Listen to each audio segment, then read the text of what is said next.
Good morning, everybody. I'm Nicole. It's great to be here. I know what you are all thinking. Man, she's old. Yep, I turned 50 the other day and decided it's time for another midlife crisis. I am pretty sure you get more than one. 50 is a weird age because my brain genuinely believes I'm still 22 and ready to party, but my back thinks I've been doing manual labor since the first Bush administration.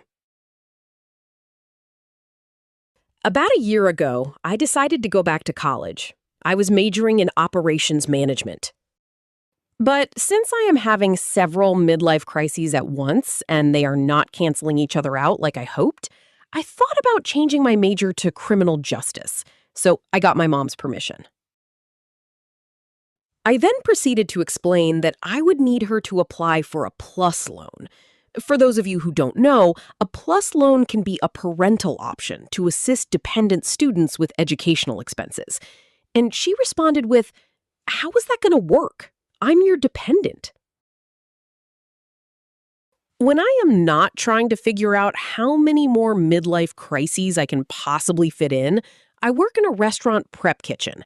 One of the kids, this guy is in his 20s, informed me he has joined the Army and asked me to join up with him so we can do boot camp together. I just looked him dead in the eye and said, I would, but the Pentagon warned me I was too dangerous for regular warfare. They said if they put me in a barracks full of young recruits, the physical exhaustion would compromise national security.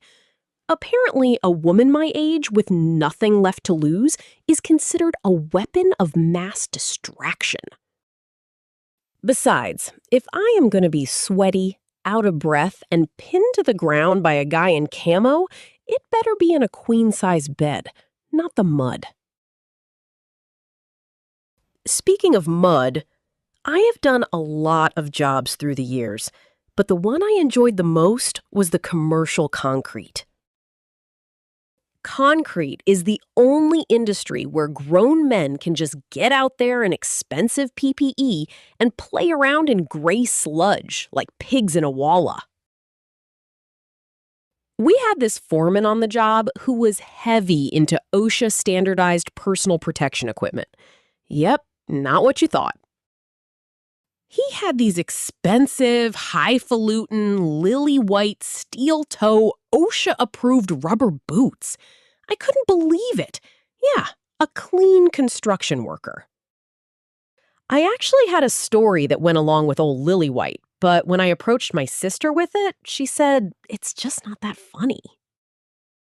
So I deleted it. Yeah, that is how my brain works. It's gone, and there is no Control-Z option. Between all the crises I can produce, the kitchen kids trying to draft me into World War III, and my brain functioning without all the shortcuts of a keyboard, I am exhausted.